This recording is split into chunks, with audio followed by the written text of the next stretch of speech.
Hi, this is Scott Garibay, and today I want to talk about Days of Thunder and Dungeons and Dragons.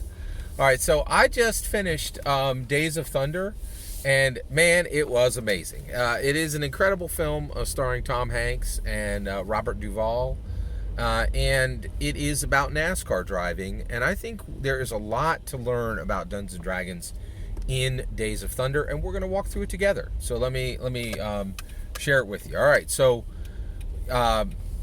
you're a dungeon master and you have an anchor player. Okay, now what I mean by an anchor player, all right, so if you are seeking actually let's do it this way. I used to say tier 1 Dungeons and Dragons. I'm going to say identity based Dungeons and Dragons. So in my humble opinion, we should be pursuing identity based Dungeons and Dragons. And Dungeons and Dragons has talked actually, the owners of Dungeons and Dragons, Hasbro, have talked very openly about, specifically about Harley Davidson. And that is the perfect way to understand Dungeons and Dragons. There are men and women who have labored months or years to buy Harley Davidson. And once they get it, it transforms their entire life, right? And and that bike, that Fat Boy or that Harley Davidson is an absolute central part of their life, and their identity is involved in their bike. That bike is part of their identity, and they literally choose brothers and sisters for life based on this purchase, right? And they don't apologize for it. They don't pretend it's any other way, right? They're like, this Harley is part of my identity. And you could see this all over, right? Not only do they buy the bike, but many people will literally carve Harley Davidson on their body. They'll have, tattoos, the hats they wear, the clothes they wear, right? And, their hairstyle, everything is connected to projecting and saying, Harley Davidson is a part of my identity. And what's been happening is the OGL, the OGLers, the OSR, and actually, let's do it this way. So, and many people come and say, hey, only your job can be your identity, right? This is very old school thinking, and I think the millennials and the Gen Zs are like, hey, I'm going to work hard at my job, I'm going to crush it, but that's not my identity. I get to choose what I attach to my identity, right? And I have attached Dungeons and Dragons to my identity, and I am sick to death of apologizing for it, or having people coming in and saying, oh, it's just a game, it can't be part of your identity. You know what? You can go kick rocks. I get to choose what's part of my identity, and Dungeons and Dragons is part of my identity. I choose that. This is America. We get to make choices, right? And so if you are pursuing identity dungeon mastering, if being a dungeon master is part of your identity, right, you are going to reach a point, okay, where, and this is quite interesting, where you're going to have an anchor player, all right? Now, when you have an identity-based table where this isn't about cutting goblins in half, and your table is about cutting your own everybody at the table is literally using Dungeons and Dragons to cut their own deficiencies in half. And actually, you don't even need, and actually, let me not say everybody, right? It's almost never going to happen. You're always, because we have 4 players, the odds of you having everybody at the table using Dungeons and Dragons as an element of their identity, and using Dungeons and Dragons as a tool to cut their own deficiencies in half as people, right? That's not going to happen. What's going to happen is you, the Dungeon Master, are going to use it, and you're going to get 1, maybe if you're lucky, 2 anchor players. You have anchor players and you have attending players, right? Anchor means you are anchored in quality. You are anchored in momentum. You, actually, yeah, I know that one's strange. What I mean by an anchor player is they're solid, right? I understand that anchors are used to stop things. What I mean is it's absolutely solid, right? And if a storm comes to destroy the thing, right? To destroy your campaign, right? Your anchor player is going to that's all you need to make sure it goes forward, right? You can replace your attending players anytime you want. But you have an anchor player, right? And they're sturdy and they're reliable, right? and they carry weight, and they have value, right? That's an anchor player. That's what I mean by an anchor player. And attending players, they come and go. Who cares? Whatever, right? But your anchor player. So this movie, Days of Thunder, it's about Harry Hogg, and Harry Hogg is a man who builds NASCAR race cars, right? And so we as Dungeon Masters, we build the campaign, right? So Harry Hogg built an incredible, NASCAR for NASCAR race car, a race car for Cole Trickle, right? Cole Trickle is played by Tom Cruise in this film, and he is in there to take this car to its limits and drive, drive to the absolute perfection that he is capable of, right? And, take the car out of control, beyond control, and back into control, right? And he can't do what he is going to do until Harry Hogg has given him a car.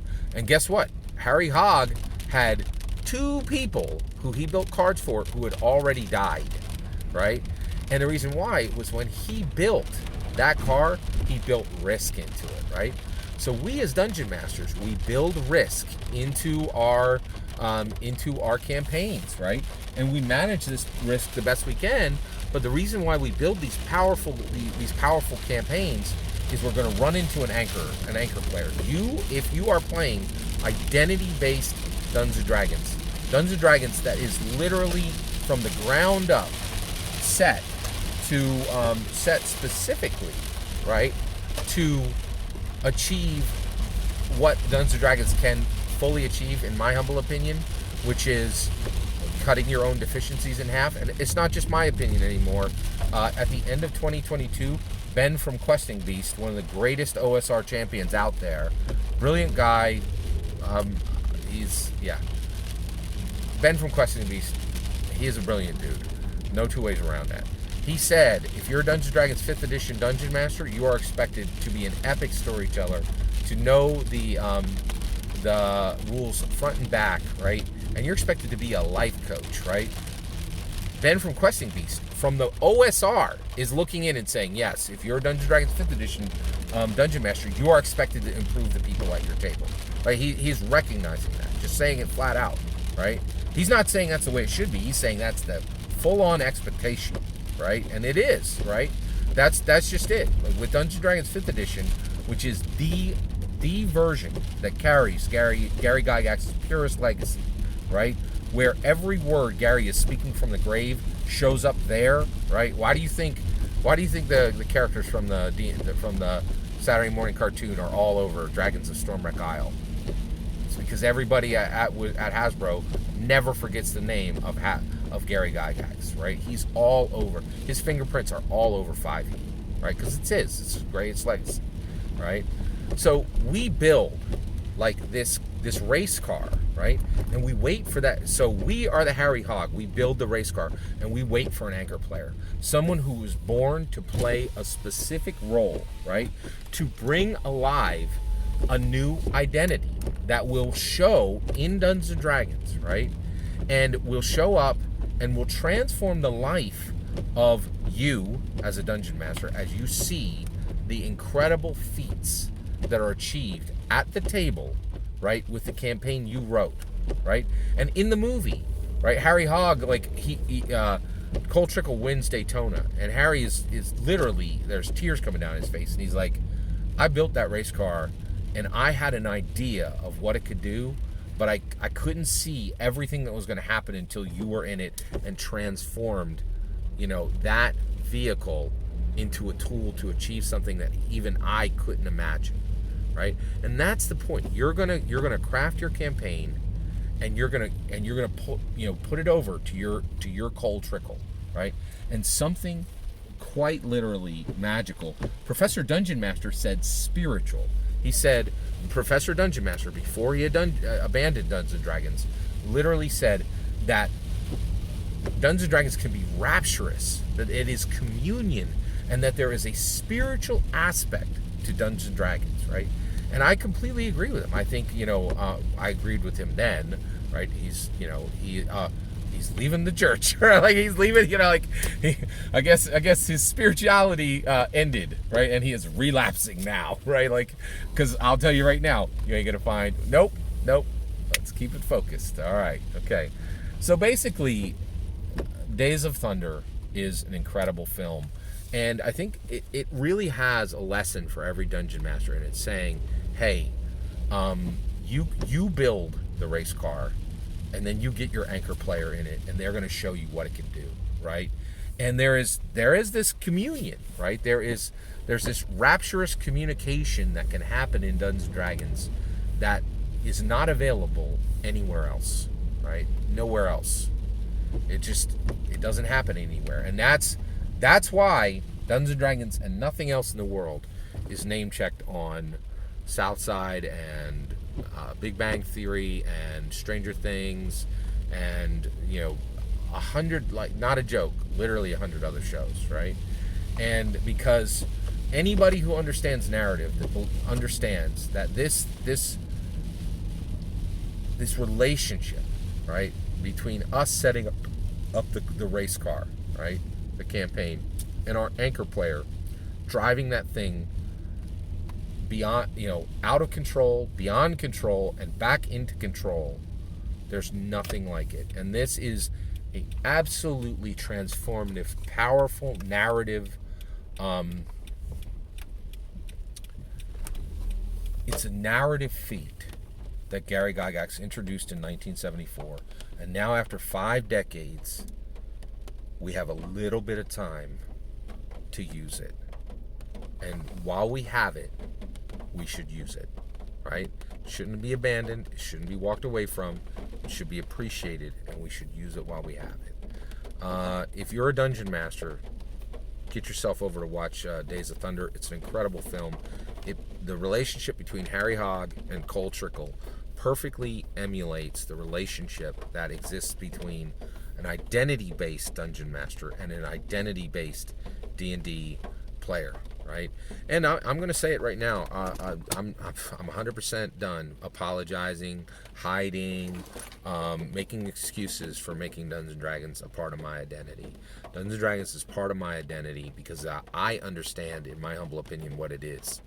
Only fools think Dungeons & Dragons is a game. It is a life path. It is an element of Americana. It is a cultural icon. And in my humble opinion, Gary Gygax built it to be a human improvement engine.